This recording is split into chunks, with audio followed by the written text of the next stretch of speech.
Hi everyone. We Hi. have, we are going to talk about patents today, and it's a very important subject that most of you are, I'm sure, like want to know about. Most lawyers do come across it, although may not actively practice around this always. Uh, so, if you have ever, wondered about what kind of work happens around this, how to, how to build a career around this. So this is today is the right day for that. We have an expert with us. Uh, so Nayan, and he would be telling us about about career in patent and how to do the work. So welcome. Thank you. So, can you tell us a bit about yourself for our benefit of our viewers? So, what you have been doing all this? So you want my complete biodata or you just want a brief biodata? Just a brief, like, so people can understand. My name is Nayan Rawal. I am a qualified lawyer and qualified company secretary also. I have been in the legal field for last almost 23 years, more than 23 years. I have my own firm called NRA Law, and also I am a part of a law firm called India Law, which is also having offices all over India. They have pan-India presence. I am their IP partner. I have been in IPR field since last 18 years. Before that, I was practicing as company secretary. Before that, I was in industry. But most of my career was almost legal oriented and corporate laws. Basically, I'm a basically exposure to the corporate laws and specialize in IPR. And in IPR also, there are small oceans. And one of the small ocean which I am dealing is the patent law. Sure. So, it is a very unusual combination that you are a company secretary as well as at the same time a patent No, lawyer. it comes because company secretary is also a law oriented person. It's only thing is that I am having a background of commercial as well as legal, finance, commercial, and legal. All the three backgrounds I have, which is a unique, you can say, or unusual.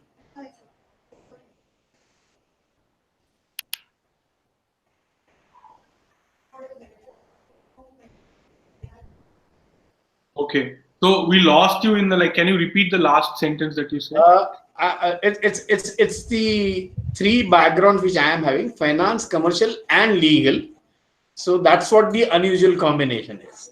Yes, yes. So is that helpful, like to have this kind of diverse background in Yeah, the it is practice? always. It is always because see, I have seen in my career of last 23 years, there are some niche areas which are now coming up for the new lawyers. Like you have telecom practice, you have competition law practice, the patent practice. Now, what happens is these are the niche areas where there is some dominance of one particular portion which is other than the law. Like if you have to practice competition law, what I have observed, I have done a specialized training in competition law because it was connected to IPR. You need to have a background of economics. If you have to practice competition law, you need to have a background of economics because it is 30% economics and 70% law.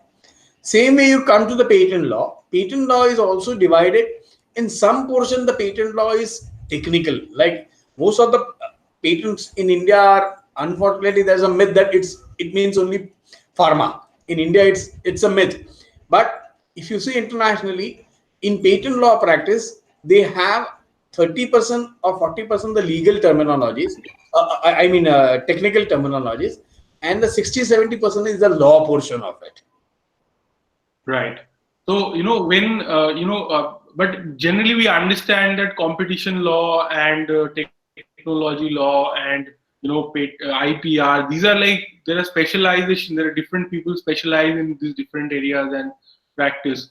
So you are also running your own law firm, which is, in this area. So how do you bring all these expertises together? Like, isn't it like confusing? It's a learning process. It's a learning process. Herein, when I started my career as a patent lawyer in 2003, and I did my first patent, it took me 3 months to understand the patent because the problem was that I was a legal background person. I was a commerce background person, and the people who were dealing with me were the inventors. They were the Right. technical people. So technical people didn't understand what I want as a lawyer. Lawyers didn't understand what I need to have a technical thing. So I said, how do I build up this gap? So I involved certain people who were having a background of technical. I learned from there the basics of chemistry. Like the first patent which I did was on metformin hydrochloride, which is an important drug for diabetes. So they had a kind of a process where instead of 3 to 4 medicines or doses in a day, there was only one single dose. Now that was a process. That was a process patent they wanted. So what I did was that I understood from a technical person what exactly the invention is all about. I applied that to the legal requirement of the patent law, and that's how I created the first patent specifications on my own. Sure. Wow, that's great. But currently I believe that somebody to actually a lawyer to practice patent, it's a little difficult because you have to have a technological degree. Yeah, Right. unfortunately, what has happened, the lawyer community could not represent properly before the authorities. The patent law now provides that, sorry, a person who wants to be a patent lawyer has to have a science background, or a person who wants to qualify and pass the patent agent exam, which is held by the patent authorities, have to have a science background. So when I qualified as a patent agent, these provisions were not there. They came in 2005, and I qualified myself as a patent agent in 2002 itself. So, but still, I didn't find it that difficult. Today, I am also technically equipped. Like I understand chemistry also very well. And to be very frank, once upon a time, I had met Justice Sri Krishna during my college days. He was a very famous lawyer in Bombay High Court, and he had come for some particular event in the government law college where I was studying. So one thing I asked him personally, I said, "What is best to become a good lawyer?" He said, "You need to have knowledge of everything in this world. You need to have knowledge of everything." Absolutely. He said, if you need to know how the pornographic things happen, you should know, because you may represent somebody in like that. And how true he was, because when I studied, there was nothing like internet and computers and everything. And today you can understand how serious is the technology platform, digital platform. So told that you need to know everything in this world. Lawyer need to study everything in this world. He should be having a habit of reading at least once 1 hour in a day. And that's how I tried to practice what he said. I could not have done it so religiously what he said, but today I am able to do it. In those days, I was absolutely a struggling lawyer, so I could not do it that much. But then I remember I used to do, whenever I used to get time, I used to read everything. If you ask me today, I have no chemistry. I know little bit of. I have in my office all kinds of dictionaries. I have a legal dictionary. I have a medical dictionary. I have a chemical dictionary. I have a electronic dictionary. I have a digital dictionary. Everything is there. So whatever I need to refer, I try to study, understand that, apply. Wherever I find it difficult, I go and ask people, but I try to make it what I want. Right. Wonderful. I mean, I think that's a very valuable advice and suggestion for Yeah. the law students. But can you tell us, people who want to give this patent agent exam, do you know what kind of things they have to study? Do you have any knowledge about that? Yeah, there are two things which I would say to the students who wants to go for patent agent exams. One is the patent office has published their own manual. There is something called a patent manual. That's a wonderful publication. It's a beautiful book which they have made it. You can download it from a site called ipnic.in. Go to the patent section, and in patent section they have a patent manual. It's a wonderful book. Download it. They will tell you what patent office requires for a person to file a patent specification. Everything, the law point, the procedural point, the substantive portion of the law, the procedural portion of the law, everything is there. And you should study the Bar Act. It's not that difficult. I'll tell you, Patent Act do not have more than 160 to 70 provisions. It's a Right. very brief law, and it's a beautiful law. And you should, if you read the Bar Act and the patent manual together and try to sort out the last some 5 years papers, I don't think so anybody can fail you in the patent exam. Wow. So generally the pass rate is quite good. Is that what you say? No, it's not rate. See what is happening, there are twofold process for becoming a patent agent. One is the written exam. There are two types of papers which are to be given. One is on the law part, the second is on the drafting of patents. There are two exams or two papers, written papers, and then there is a viva. So Sure. in viva, you should be very, very careful. What are you answering? You should be very thorough with the patent and the process of patent, the concepts of the patent, because in viva, a lot of people fail. They pass the written exam, but they fail in viva. And their combination is something what is given. There are some passing percentage. I think so. Both of them carry a equal weightage, but you need to have minimum 50% of both the exams or both the process, and then you qualify as a patent agent. So why is it that some people are like passing the exam? So obviously they have some of the knowledge, but why are they failing in the Viva? Is it Failing because see the patent is a very complex subject. Like I told you that my first specification took 3 months for me to understand, but it's I think I'll tell you one thing very simple in one word that easy things are not achievement. Number one, number two, you should have that passion to understand the subject. Of all the IPR, patent is a little difficult subject, but it's very interesting because it has a fine combination of legal, commercial, and technical. This is the only law which has all the three combination like the commercial angle, the legal angle, and the technical angle. yeah, excellent. So if I am not wrong, in India, the number of patents filed locally are very few. Like you are No, mostly. no, no, it is increasing. In fact, we are not having enough number of patent agent to handle patents because it's a specialized services. See, I tell you one more. I can share my one more experience. I had somebody contacted me from Chhattisgarh. In those days, it was part of Madhya Pradesh. In 2004 or 2005, yes, somebody contacted me from Chhattisgarh and saying that I have filed this patent specification. The way I knew, he was a technocrat. He was the managing director of that company, but he was a technocrat. He said, "This is the way I filed it, but now the patent office is not happy with this document, so I need some specialized person, and I could not get anybody in Madhya Pradesh. He could not get anybody who could help him to become an to give him an assistant as a patent agent. So he came to Bombay. He contacted me through somebody, and then we worked out. And I told him what is required, and he was about to lose his patent application. It was about to get abandoned.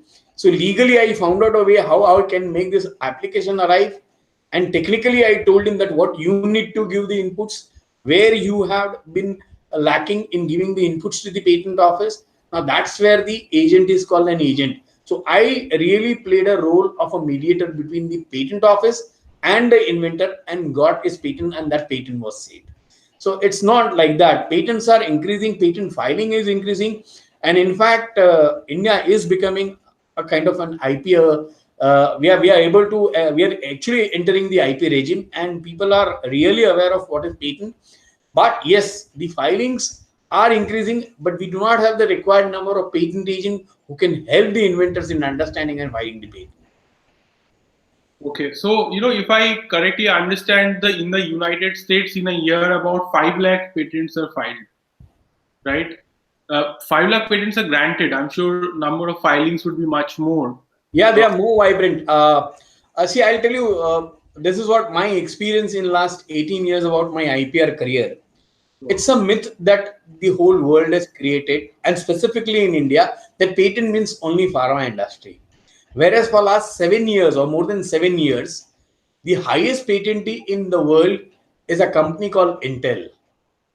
They have a portfolio of more than 3,500 patents, live patent, not expired patents. And their one third revenue only comes from licensing of the patent. Means what they have done is those patents which they are not using in day-to-day life or in their existing product lines, they license it to people who wants to use them. sure. So one third of the patent income only comes from royalty. They don't do anything about it. They have just signed a licensing agreement with people who are using this patent. And the second vibrant company, you will not be believing me, but it's surprising. The second vibrant company is Japan. Okay. They are filing maximum patents. and they are also commercializing. Because see what is happening, Japan's population is fully of old people. There's no local demand, so they depend only on selling their technologies to the whole world, and they have been surviving only by selling technologies to the whole world. So they are more vibrant about patent. They are more absolutely. And the third is China. China has become in Asia the biggest patent vibrant country. Okay. So how many patents are filed?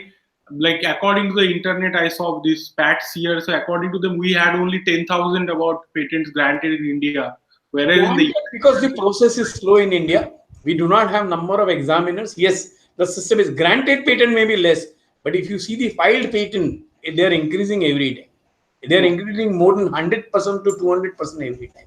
Like I think so. Last year I have seen that more than 1.5 lakh patents were filed every year, and 1 lakh patents were only filed from the Bombay Patent Office.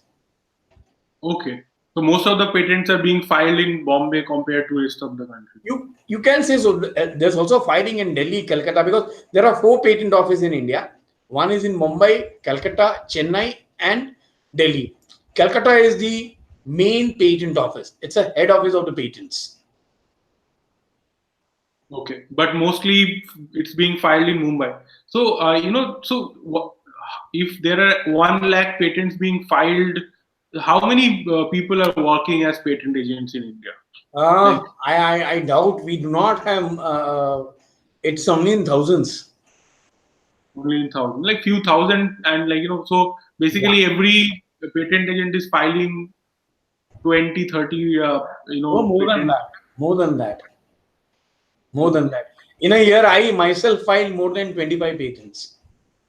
Oh, wow. Okay, great.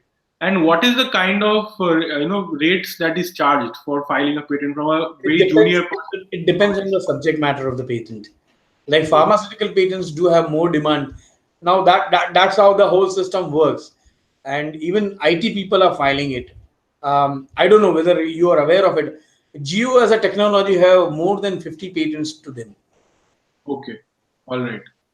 So I'm just trying to understand. There's substantial work involved in. Yeah. Patent is going to be the patent is going to be the future for this country, because I'll tell you, sustainability of a business depends on how innovative you are as a company. Like I was really amazed to find out that Asian Paints has been ranked in Asia as a 10th innovative company in Asia. Now that was really amazing for me. And company like Asian Paints, which is not in pharma industry, not in technology platform, they're into paint industry, but they are having huge R&D setup and they are being innovative. That is why they are doing very well. See, if a company or an organization is innovative, it will like I today morning only I was glancing to the interview of the CEO of a Flipkart. They are employing 1,500 engineers to do only innovations. Now, if 1,500 engineers are only involved in innovation, I am sure they must be at least producing 100 patents a year. Right. So I have a question that software patents are to be understood to be per se not available in India. Like No, it's not like that. See, Section 3, Section 3 of the Patent Act is a kind of a negative list of those things which cannot be granted patent. So what is written in Section 3 for the computer part is, it says that program per se will not be protected. It does not say that software does not qualify for a patent. It says that a program per se will be not qualifying for the patent. When you say program per se, that means a simple application will not be made. But if there is a technological innovation involved, like I have filed almost more than 15 patents in information technology industry. One of the most interesting patent which I had come across was that they had made a a particular program interactable with 3 people.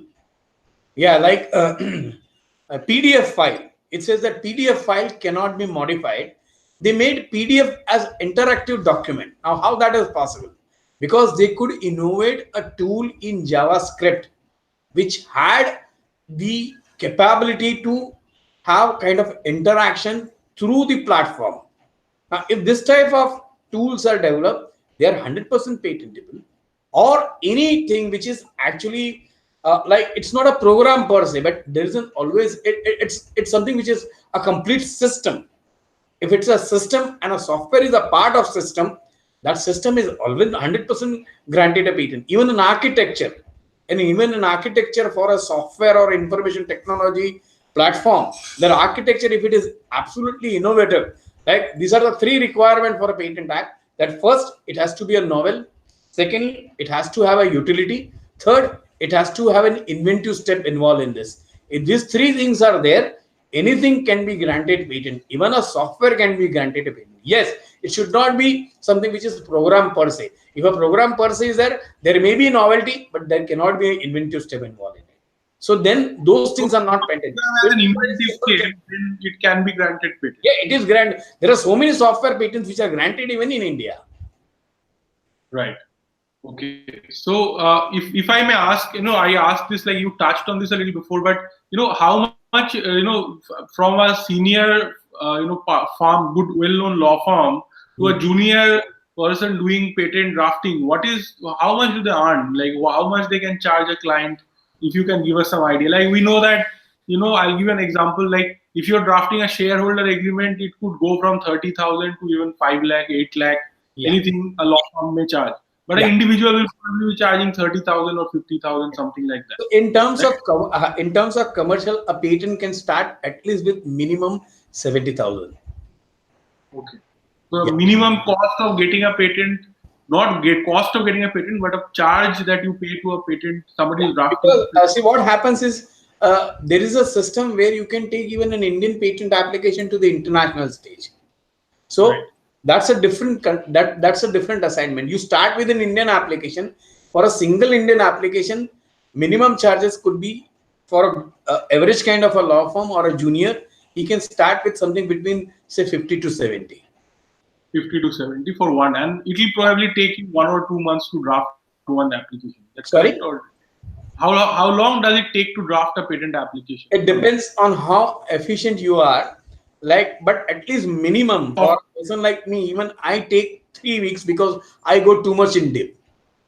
Because when somebody comes to me, it's a patent for lifetime. It's a property for me in lifetime. You're creating an intangible. Intangible is as good as an immovable property. Yeah, it's a property. Like, I don't know, commercially, I would say within few years, there is something called the Indian accounting standards have changed, where all the intangibles will be also taken on the balance sheets. Like, as a company secretary, I have been always amazed with the annual reports today also. So I saw the annual report of Reliance, and I was amazed that they have almost 114 trademark registered as their intangibles, which are part of their annual report and balance sheet. Like, if 130 to 40 brands are taken on the balance sheet, your business valuation will totally change. So same way, the patent can be taken on balance sheets. It's an intangible. So you are creating a property. So when you're creating a property, you should be very careful that this property does not get attacked or destroyed by others.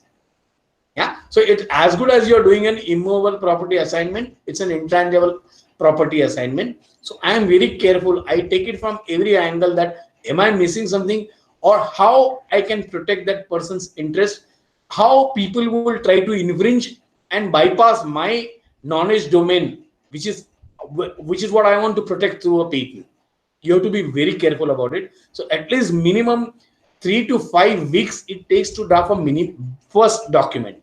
Then there are pros and cons, discussion with the inventor, R&D people, what they want, what they don't want, what can get covered, and all that. But at least minimum, it may take something between 3 to 6 weeks to file a patent.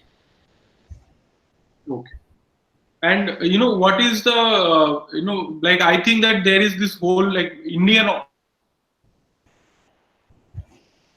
Hello.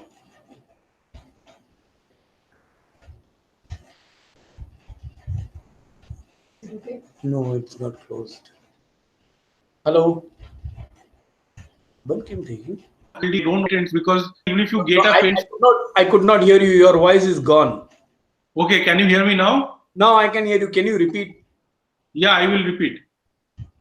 Okay, so what I'm saying is that many people are afraid to, like, not big companies, but smaller entities are afraid to take up a spend on a invest in a Your voice is cutting. Your voice is cutting in between. Hello. No, your voice is cutting, gentlemen. Hello. because that after getting might be. Mr. Yeah, can you hear Ramanujan, me? your voice has gone in Yeah, I between. can hear you. Can you hear me? Now I can hear you. Okay, I'm saying that many people sometimes face this issue that if they're a small entity which has taken a patent, right? Then if a big company infringes Your voice is cutting, gentlemen, again. they need to do a patent prosecution. Sorry, Can you your hear me? voice was cutting again. Okay, now can you hear me now? Yeah, I can hear you. Tell me. I'm saying that a lot of times the smaller companies do not say that it doesn't make sense to get a patent, Hmm. because if the patent is infringed by a big company, then Hmm. they will not be able to fight it out in the court, because patent litigations are extremely costly. Yeah. Can you throw some Yeah. light on? Let me admit it. Yes, patent litigations are luxurious litigations. They are very costly. But I would like to share a case study if I am permitted. Can I share a case study with you? Yeah, sure, definitely, Yeah. definitely. This is very popularly known in the IP lawyer field as called as Kodak disaster story. Hello? Yes, yes, I can hear you. Are you able to hear me? Yes, I am able to hear you. Please Yeah. continue. There is a story called Kodak disaster story. It's something like that, that there were few scientists who were working for Kodak, and they had developed a technology.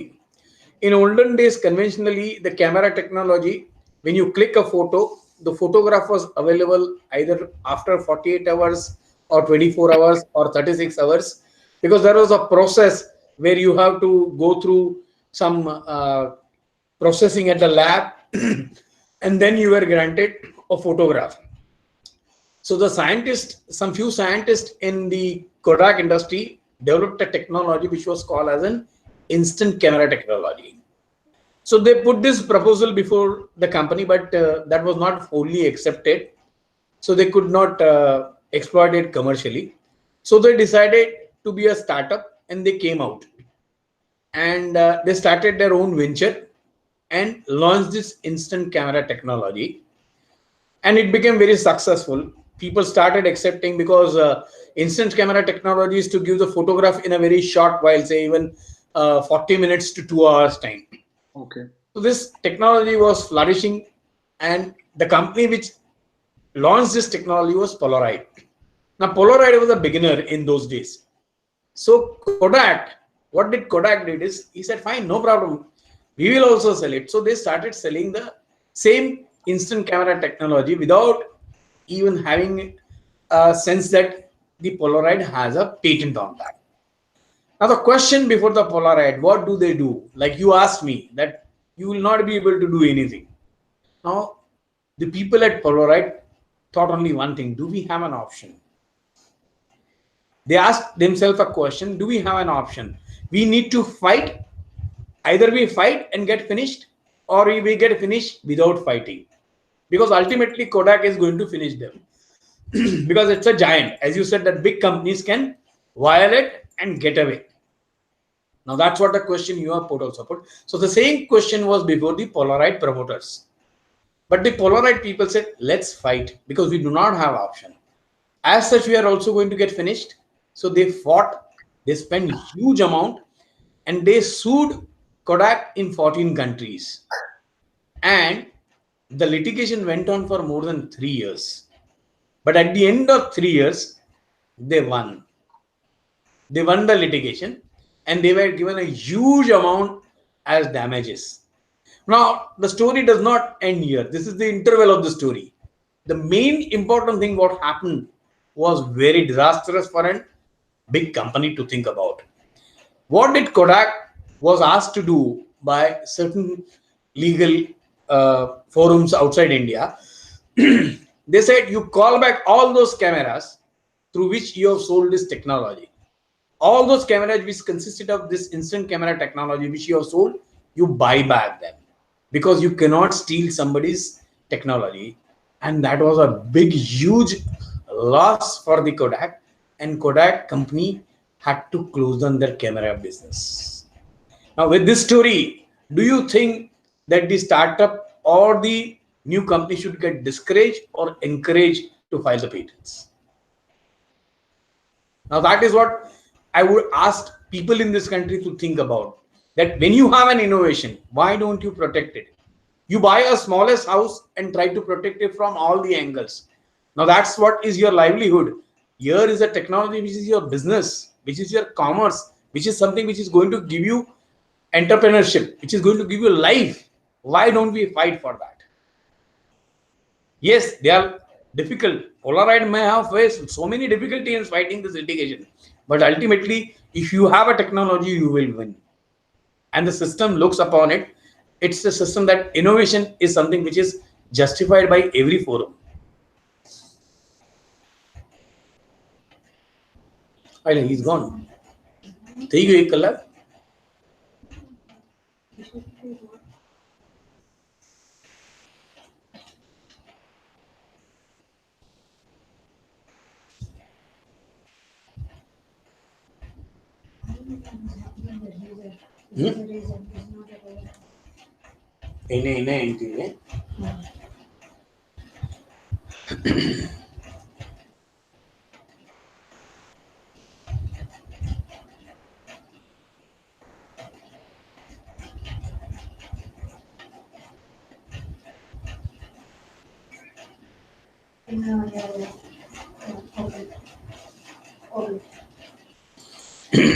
Yeah, so we need to be on the same page.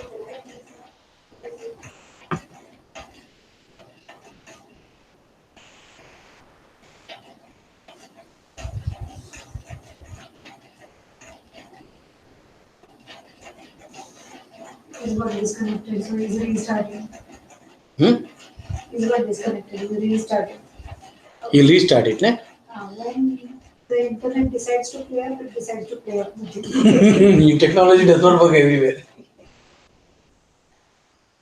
Technology is good and technology is bad also. Yeah, and it's like every time it will be super better. The day when you need something, It will not work. Can you stay connected or you stay on the same cable something?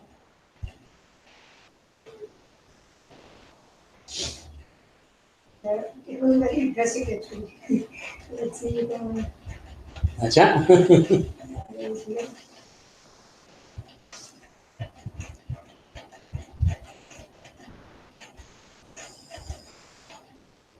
આપણે કઈ કરવું પડશે નહીં ને just stay. We will jump.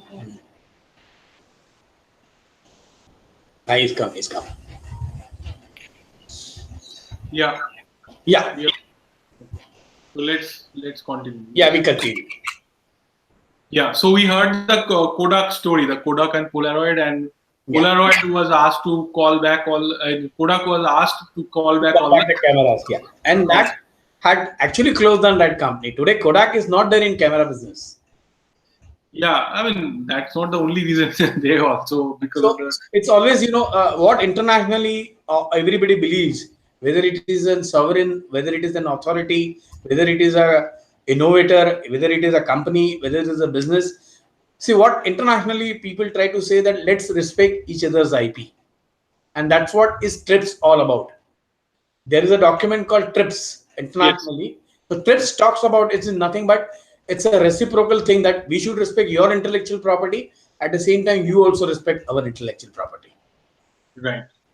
So there is this whole debate happening about China not respecting the IP, and like it is a major issue that USA has raised. Yeah, the trade war is basically because of intellectual property only. So can you explain that? What is yeah, what I could understand little bit. I'm not an international commercial guy, but what I can understand is that there's a lot of trading relation between China and US, and because of which the US shares the technological platform with China. What China tries to do is, China understands that everything and they innovate themselves and create technology.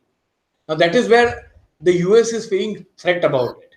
So what they are trying to say that you sign an intellectual property agreement because they consider this as an intellectual property theft. That you are taking technology from us, creating a parallel technology which is affecting us. Like very simple is this, that US makes every country work in this world, but they do not do that much work. They do a very little work, but then they control the business. How? It's because of IPR. It's very Yes. simple. It's because of IPR that they make everybody country, like they make even India work for them. They make China work for them. They make Japan work for them. They make each and every strong, hard-working country work for them because they have an innovation with them. So what they feel threat about is that intellectual property. Like what the present US authority wants or government wants is that China should sign the intellectual property agreement. They want that IP agreement to be signed within these two countries where they will not take away the technology and create a parallel technology in competition to US. That's what I have understood about it. I may not be fully correct about it, but that's what I have understood about it. Can you tell us a little about filing patents abroad? Let's say I am an inventor and I have created something. Yeah. Now I want to, should I just file it in India or should I file at the same time abroad? Like how does See, I'll tell you one thing. IP is all about strategy in this world. I'm telling you, whether it is trademark, copyright, or patent, IP is all about strategy in this world. Patent provides you a platform. Like all the intellectual properties, when you have to go, are they're basically they are territorial property. If I create innovation and file a patent in India, then my property is protected only in the Indian territory. But I am being given a window by each and every system to go from India to abroad. There are two ways to go. In Patent Act, there is something called a PCT application and a convention application. PCT application is as per the Paris Convention. There is a convention called Paris Convention which actually covers protection of industrial property, and industrial property also includes patents. So out of Paris Convention, there is one more treaty which has come out, which is called Patent Cooperation Treaty, which is called PCT in the short and abbreviated form. So PCT gives you an opportunity to file your Indian application with the same priority date where you filed in India within 12 months. Like if I have filed a patent, say on 1st of August 2018, so up to 31st of July 2019, I will be given an opportunity to file a patent. If I am going through PCT route, PCT route allows me to designate more than 120 countries where my invention will have the same priority date which I have a priority date in India. Now, if I designate, there is a system which says that there will be a process which you will have to follow, and at the end of 31st month of that process and procedure, you will have to go to the national phase of each country where you feel like protecting. But the most administrative and good thing is that in each country, your priority date will be the date when you have filed your patent in India.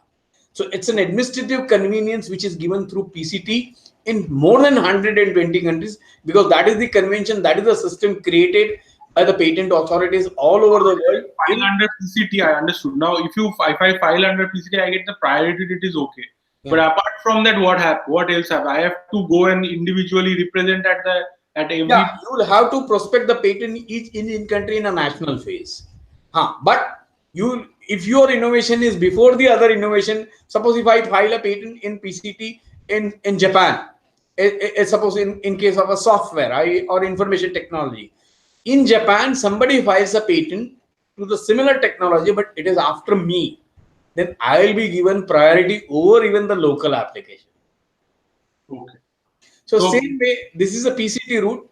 There is also called a convention application. In that case, what we need to do is we need not go to the PCT route. See, 120 countries could be a very costly affair. It's a very big budget to prospect, and it's a very really administratively also very difficult to control and monitor in 120 countries. But it's a strategy which you need to decide.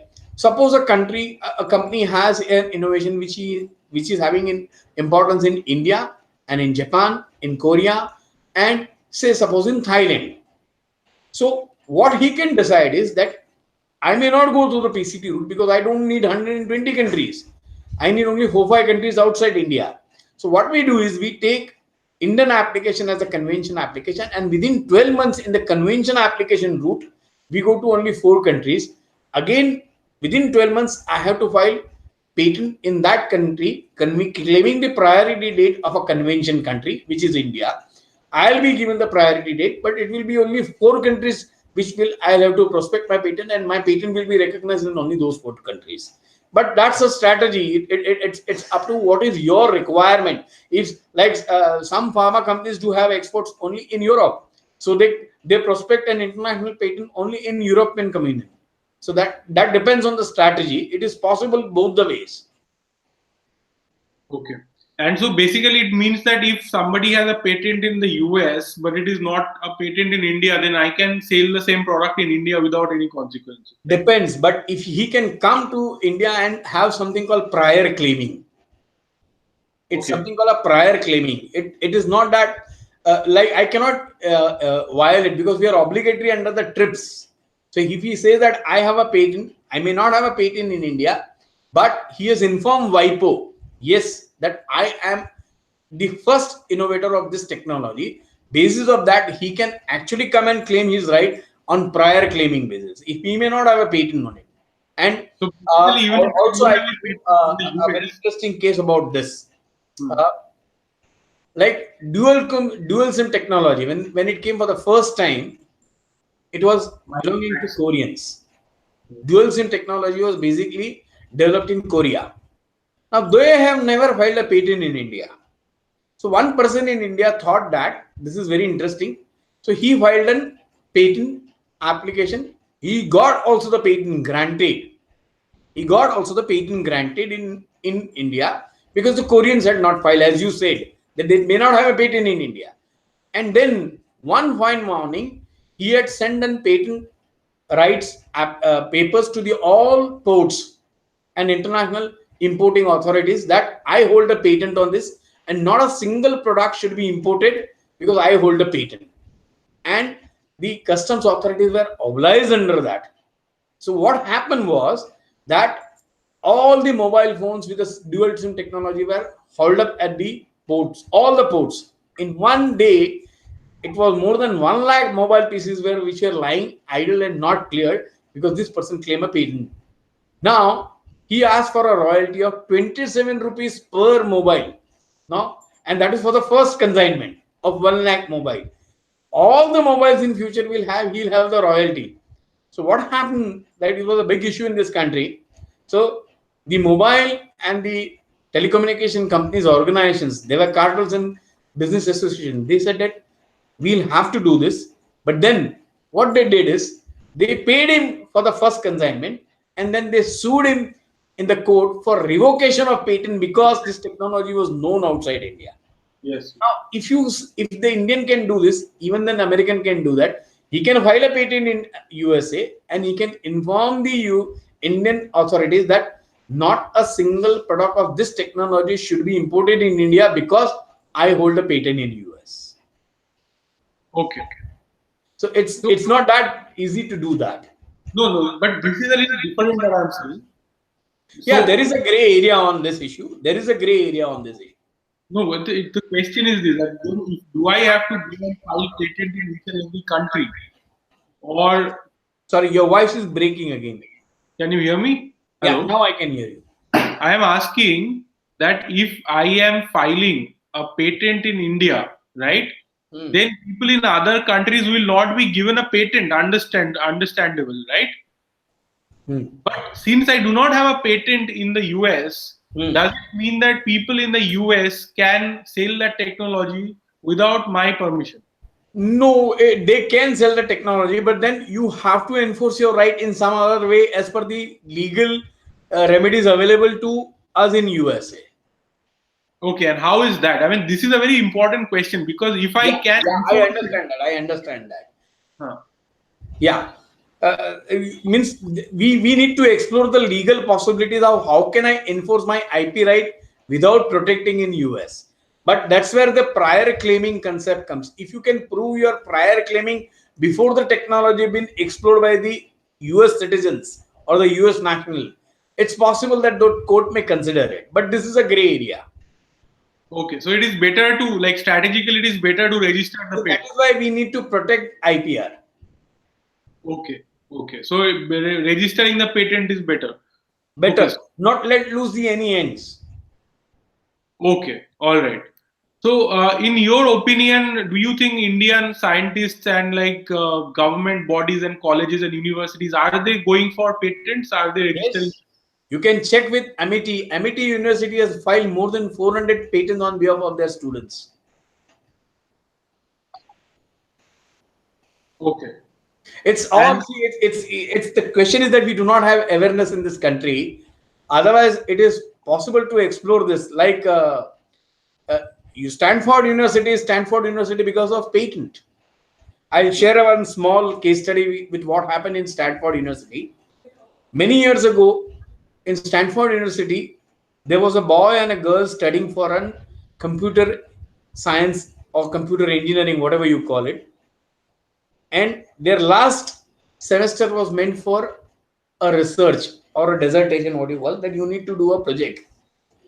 They did a project and they were very happy about that project. But during doing this project, the boy and girl fell in love with each other. So they came out of the university, got married, and then they said, what do we do for the livelihood? He said, the project which we submitted was, I think, so very interesting. That's what the girl told to the boy. And we should explore commercially exploiting this. And they commercially exploited this. And that's how the first router was born. And the company was Cisco. okay, Stanford University came to know about it. The issue was that the dissertation which you have submitted is the intellectual property of the university. How can you explore this without my permission?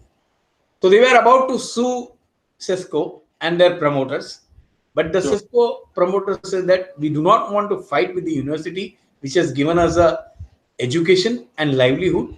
So they paid them more than $150 billion as licensing fees or royalty. Not only that, they signed an agreement for doing all the research work by the Stanford University. Okay, Now, wonderful. we also can explore this possibilities. In fact, my son is studying in Manipal University, Jaipur, and I have been trying to convince the professors there. And last week only, I have received 2 projects from a student in solar energy technology to file the patents.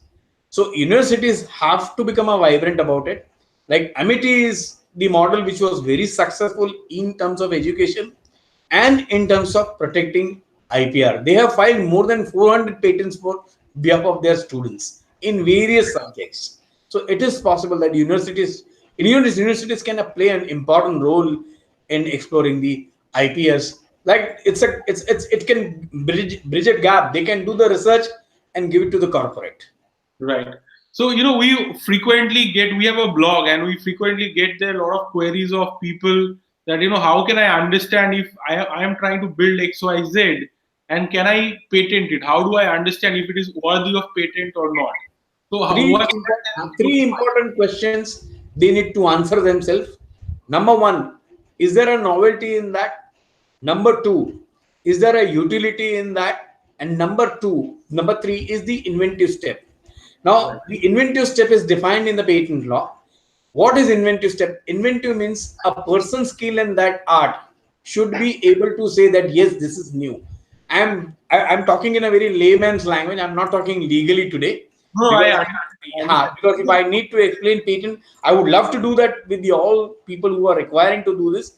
Yes. But in a simple language, I would say in a layman's language, they should ask 3 questions to him. Is there something novel? No, Is I there, understand. is there utility and the inventiveness? Yeah, sorry. Can you hear me? I want to go a little deeper than this on this subject because this much so people can read. It is written on blogs and Your everything. voice is breaking. Your voice is breaking. Can you hear me now? Yeah. I'm saying that this much people generally understand that all these three criteria is written everywhere on blogs and everything. So then 5 questions I would say you answer yourself. Number one, what is new in your technology? Correct. Number 2, what is the advantage of the new thing which you have developed? Number 3, what objectives is this technology going to achieve? Number 4, what is the problem solving exercise in your technology? And number 5, is there an economic significance attached to this innovation? If you can answer these 5 different questions in a different way other than the legal way, I think you will qualify for an innovation. Okay, now the problem is that to understand what is really new or what is the state of the art, usually lawyers do a prior art search, right? But for an inventor, it is very difficult to say. So I can look at my software or my product. That is why we require a service of a patent lawyer. Right. The patent lawyer, like in US, there are patent lawyers who are only specializing in prior art search. This is where the patent lawyer comes in picture. It's a specialized services which an innovator, if he is very strong in innovation, should avail the services of a patent lawyer because he will be able to best guide him about it. Right. So, how, at what stage should somebody involve a patent lawyer? Like at a very early stage. Like I recommend to all my innovators whom I come across, if you feel that innovation is very sensitive, the law gives you a system of filing a provisional application. At a very early stage, you file a provisional application. Keep on doing your advanced research because the law gives you a window of 12 months to file your complete specification. So keep on doing the research, complete that research in say 8 to 9 months and file the complete specification. But your priority will be from the date of provisional application itself. So at a very early stage, the innovator, if he feels that there is 5 questions which I said that if you want, I'll repeat them. What is if the answer is yes, right? You say the person is convinced that this is all yes. But it is difficult to say, like, maybe you are inventing something here in India and somebody else does the same thing. That's why at the early stage, you need to do the patent search. Right. So it is not possible to do it on your own, right? You need to take help of. I would personally suggest if you can avail the service of patent lawyer because they are the specialized people in this field. They'll be the best able to guide you about it. So what could be the cost of a prior art search? Let's say I'm building a software and I want to see if I can get a patent on this and I want to do a prior art search. So what would be the cost? Prior art search will depend on a person who's doing a free search or a database based search. Because there are some databases who give you prior art search. That database are subscribed database or purchased database. It all depends on what a patent lawyer is going to use about it. Okay, so can you give, like, if they are going to use a paid database, then what could be the cost? So see, normally a patent lawyer would like to do a complete assignment of doing the search, drafting the patent and filing the patent and prospecting the patent. The half services which is there, it may or may not be possible. Suppose at prior art search itself, you come to know that you do not have a qualifying patent, then that will be depending upon the person to person how much he will charge.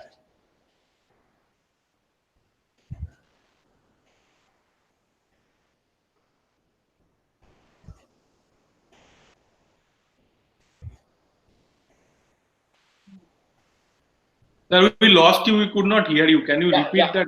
No, you were also actually, there was a break in the link. Yeah, some problem. When you come for the only one stage of a patent and then you come to know that no, you are not able to go further. So it depends on the person relationship with the client as how much is to charge. There's no fixed rate for that. Okay, but I think this is important, right, for inventors to know if somebody is concerned that somebody, let's say a company is planning to do it, but they want to even know whether if they are building something patentable or not, because they get started. See, normally what happens is, if suppose an inventor comes to me, I ask these 5 questions to him and I have a gut feeling. I create a gut feeling. Yes, this is patentable or not. Like recently an innovator came to me he has done a combination of herbs and the pharmaceutical product or chemicals available, and he has created a product. I said, will you be able to prove synergy for this? And to prove synergy, you have to say what different you are doing, because combination patents are something which are very difficult to prove. So it based on the experience of a patent lawyer, he should be able to tell before taking the assignment whether this is patentable or not. So if somebody comes to you for an initial consultation, like I'm just asking it for the benefit of everybody who may be interested in a patent.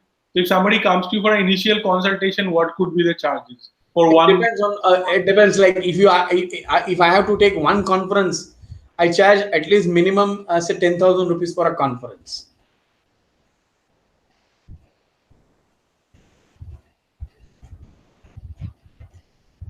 Okay. We lost you again. Are you there? Can you hear me? Yeah. Okay. Now I can hear you. Okay. So basically, what you said is that what I could hear was that for a conference call, you charge 10,000 rupees for an initial consultation. Yeah. Is that correct? Okay, I think that is helpful. People should know these things. And so, if somebody really wants to have our time is almost up, so we're going to wrap up. Just one more thing I want to know, Yeah. that if lawyers are interested in practicing around this, okay, they may not be able to draft patents, they may not be able to, but they can still do the other work. They can prosecute, patent infringements and other things. So what are the other areas of work available for lawyers, even if they cannot go and file patents? No, in patent you can do the litigation part of it. Litigation Sure. is something which is specialized services where you don't need to be a patent agent. Okay. One So is the litigation part. The second is the commercial part. Like I'll tell you very frankly, there's a huge scope in commercialization of IPR. My experience is that in the world, if 100 patents are granted at a time, the 95 patent die their own life. The 5% only patent go for commercialization. Now that's where the lawyers have a huge role to play. That commercialization of IP is something a huge area. How to commercialize it, how to licensing. Internationally, there are licensing of patent only. There are societies who are formed and lawyers are there in that forum, and they guide you what is the licensing guidelines, what you should be taking care, how the licensing agreement is drafted, what should be pros and cons of licensing.